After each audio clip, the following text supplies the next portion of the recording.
I have cleaned up the wiring to a certain degree, just for starting purposes. I have my new starter cable going down to the starter, and that's tight there.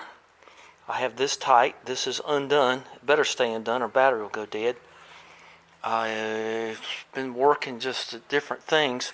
I've got the air conditioner compressor tight in place. I'm not going to put the belt on it for a while, if I ever do. I'm getting ready to tighten up the power steering belt. Put the radiator in, and I got to hook up the transmission lines down there, and we'll see how that all lines up. That's just needs a little love, and maybe if I'm lucky in a few minutes, I will be pulling the vacuum on the cooling system. Whew, believe that or not. Don't forget that I took the heater control out of it. I need to put one of those things in line. I talk about that all the time. I was in Daphne just the other day, and I turned the air conditioner on, and it wasn't perfect. It wasn't at 27 degrees. And then I remembered that I had my little heater valve on, so I got out and turned the heater valve off and got cool pretty quick. So I think I'm about to lose this shirt. I think it's about to rip off of me. And we will see about the heater hoses here in a minute, and the lower hose is a real bastard to put on. Alright, so here's where we are. This belt's loose. It's this bolt and the bolt back there. I've already checked the fluid level, so she's dripping fluid. I know that I've changed that recently, and we're going to get my little vacuum pump out here, or pressure pump, or whatever it takes, and we will move along. So I'm going to call this done. I was actually kind of lucky about this. I don't want to go into this too deeply, but everything's here. The fuses, the relays, the junction box with the cover. I covered up that live wire there, and that's as good as that's going to get. And I know it looks mighty messy, but it's at least it's got relays and fuses, so what can you do? So let's put the radiator in. And this thing's such a bear, because you got to stick the fan down there with the shroud, and it's all one thing. You end up all cut up, but it's worth it. It's worth it. We're starting it here pretty soon. The radiator's in. I'm just test fitting the fan and clutch to see if I got enough room. It looks good to me. This is the time to be careful with these things. I had to have powder coated that. It's just beautiful. And now is the good time to remember to hook up your lower hoses, because you're able to get to them. So let's see where we come out. We're going to go down and hook up here and hook up here. We're going to do the bottom hose first. Okay, I think I got all those clamps ready. So here we are. I've gotten my heater hoses connected. Remember, that's 3/4 with an adapter going to 5/8, and this is 5/8. So those are on. I ran those kind of long. They have to swoop down. And one of the reasons for that is because this may have to come down. And that's just something I guess Pontiac had to deal with when they decided to hang air conditioning on stuff. I don't think that this car was really, this might have been the very first Pontiac with air conditioning. I don't know. Maybe a couple of years before, but not too many. So I got my transmission connectors on down there. I got my lower hose on, and I'm getting ready to drop the shroud in, and we'll sneak the fan in there. I don't know what that's going to be like. I think I can do this one-handed. She does go this way, and so what's wrong with that sticker? Who knows what's wrong with that sticker? That's a Ford sticker that came off my old T-Bird. Well, that's pretty not going to work right there. Let's clean that up. I didn't realize how dirty all this stuff had gotten. It's only been sitting here a year, you know. I mean, my gosh, well, your expectations were what? Looks like I had to one time make a sort of a relief thing. Like I say, this is not the OE radiator. I do have it, but I just didn't feel like spending all the money to deal with it. Okay, I need both hands before I do some damage. So I'll see if I can get that thing over. Those call for those really aggressive threads things. These. And yeah, there's another one. So let's see what we can do about getting that connected. Whoa, starting to shape. Kind of surprised me when I look back. And don't look back, Miss Lesh. Okay. Well, I don't know if I'll be pulling vacuum on it, but I might. It's too hot and too late. But we'll see. And there's that pan that holds all that into place. Oh, that's got to go on. I forgot that. That's got to go on because that slips into that. Okay. All right. Well, I think I can get the shroud on and then put the fan in. It looks like I got enough room to swing all that, and I can go in from this way. All right, let's see if that's the truth. They sure went to a lot of trouble back then to hold radiators into place. Now remember, you got to have your, that's one of the reasons that relief is there, is so I can have an expansion tank. It still is far from perfect. Boy, if that thing was just right there instead of right here. So I got that all emptied and cleaned, expansion tank, and clear of everything as much as it can be.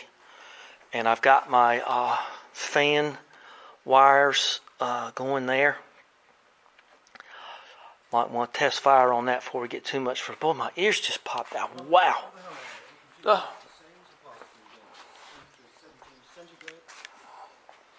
Already an error? Sheesh. I just turned it on. Wow. All right, well, let's get back to this. So we are just about ready to do our vacuum thing. I got to put the upper hose on. I got to get the fan in there. But I just kind of wanted to show you, it only takes a couple of these bolts. And that thing's pretty daggum tight. That's pretty okay. I remember that being an okay deal. Now that big ugly hose has to go over there. Almost any old GM thing you see, be it Vice Grip Garage or whoever it is, they got that big, you got to have that big hose right there. And I don't have the old accordion kind, I got the real kind. And so let's see if we can get the fan in there. Now when you put the fan in, you have to line the fan thing, the flange on that. You have to align the water pump pulley and the water pump thing back there. So usually I try to get that at 12 o'clock and give me a fighting chance to get started, because once you get one, you're going to get the others. Boy, I am not in total love of all of this stuff, but what we're trying to do is start it and break it in. Look at damn birds. God bless them. God bless them individually. I've already seen a couple of mosquitoes, so the fan stays on. So I don't want to see them anymore. The bug fan, they used to call it. Alright, so that comes off. I've got this bolted in. I've checked the bolts here. So all that's tight. And you give her a little twirl. You can tell that she goes clockwise just by looking at the fan. There is a procedure to these things. So you can't tighten this belt till you get this pulley on tight. And you want to get those hoses on before you do, you know, you want to work your way up. And up will be, oh, I forgot I had that fancy thermostat in there. So it's time to tighten the belt, put the upper hose on, and put some pressure on her. And then that is going to definitely be all I got for today. Sheesh. The joyous air compressors going. Okay, so we got this thing right here, not a sponsor. And let's move my hat. Let's not get any flux acid on it. And we're going to break this thing out because I used this system. This has a vacuum system too, but I don't like this one as much. It also has a pressure system, and yeah, I tried it last night a little bit, and it just didn't seem to want to put pressure in it. So here she is, and it just didn't do anything. So I'm going to go with the vacuum system, and hopefully, now this thing holds like 3 gallons of coolant or more or something. I mean, it holds an incredible amount of coolant. So I'm going to have to, sitting there with a hand vac is just one thing, a mighty vac basically. So I'm going to try the system, or the hand pressurizing system. So let's get you have to have vacuum to get the Venturi effect and all that stuff. So let's see if I can pull vacuum on this system. Well, I was hoping never to see that again, nor this, but I do. It was just leaking.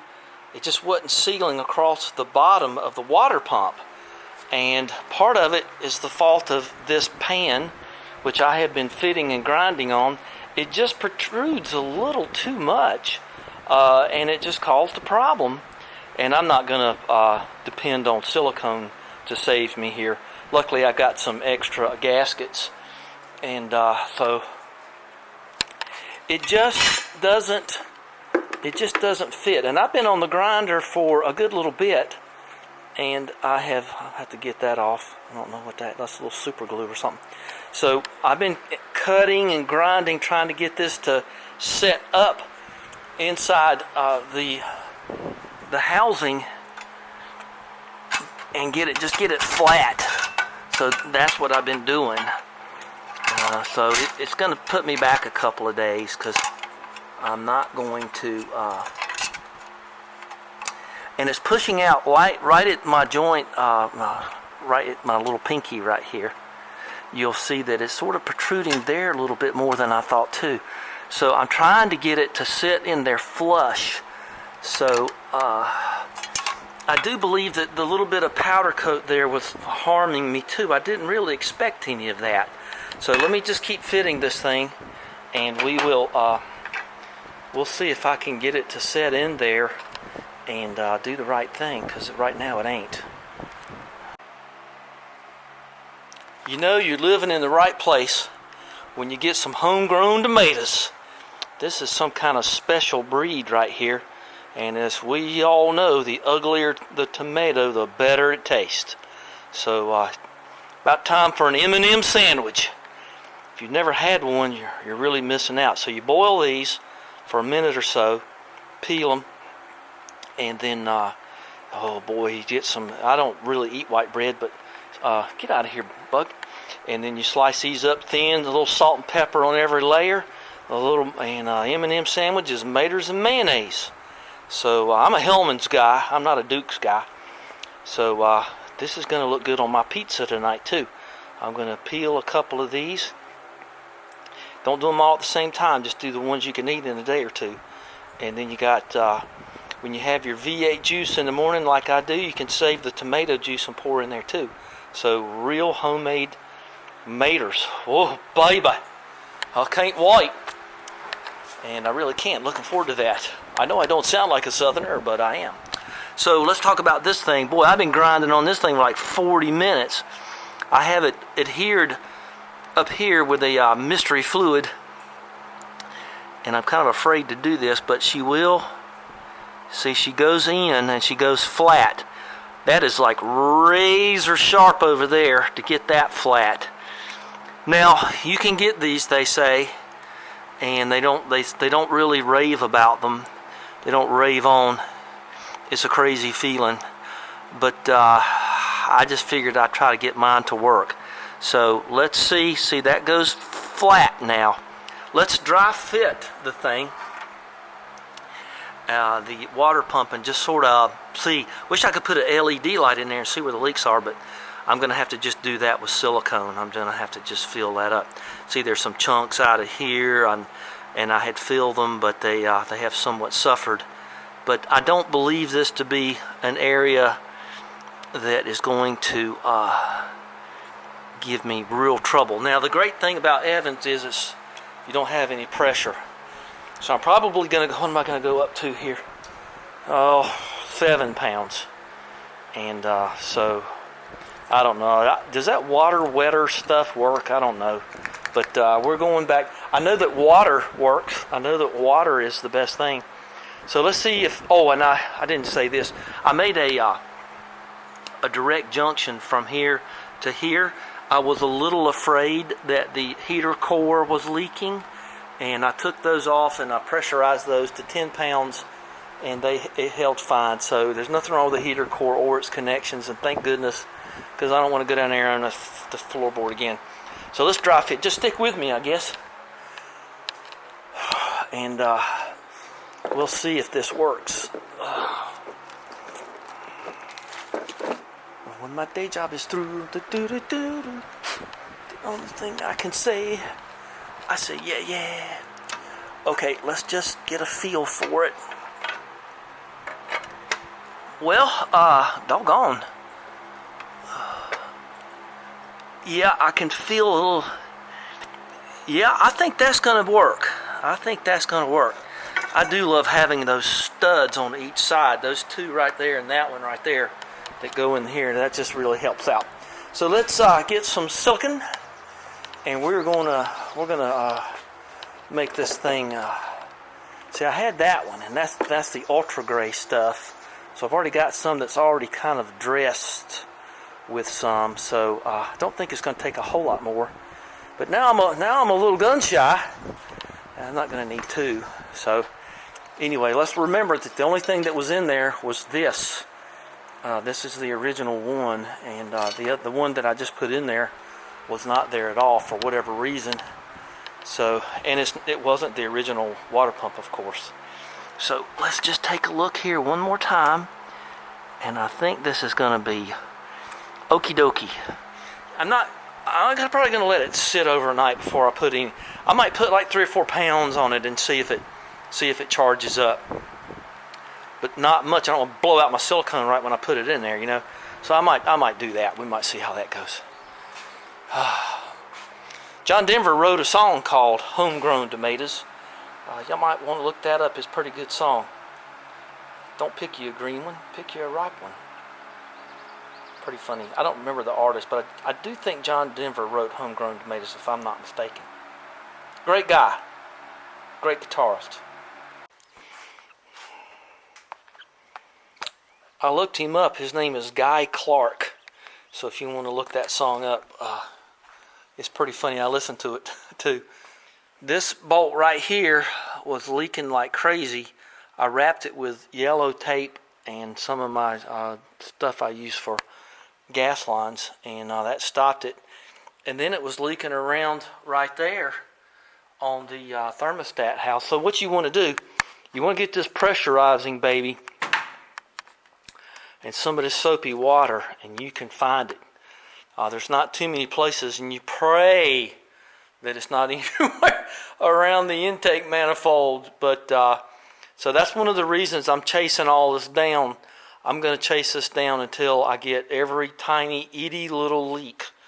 It doesn't matter. So that's been off a couple of times, and that's been off a couple of times, and I am gluing everything together. So if it works, it works. So Batman again. Sorry, I don't know what my habit is about doing that. So I need to make better videos, but that doesn't mean that you can't like and subscribe. So let's get in there and get some subscriptions going. Holy cats. So I don't think it'll be tomorrow, but I'm going to wrap it up tonight. And it's kind of late. It's almost 11 o'clock, and I've got to go in now. So it's like water pump alley today. It's not gasoline alley like Rod Stewart. It's water pump alley. So I've fixed the other one, and as we all know from Sean's experiences, you know, the intake manifold bolts or the exhaust manifold bolts go into the cooling chamber. So I'll tell you what they did. Some cat went, oh, you need to flush this out. So good for him. God bless him individually. And they blew all the rust and gunk out of everything and started pouring water out of it. And that's really not anybody's fault but who owns the machine and should have serviced it properly. And I asked them about it, and they said it looked like rusty soup coming out of there. So I just had to go in and take a bunch of bolts out, and it actually had a little deflector plate in it too, like I was dealing with here. So I was highly familiar with those. So anyway, that's going to be it for tonight. I'm going to call this one done. And but like I say, appreciate you watching, sharing time with me. And we'll talk next time. Go out in the garden. Don't pick you a hardin or something like that. So you listen to the song, you'll like it. Subscribe. Thank you. Bye-bye.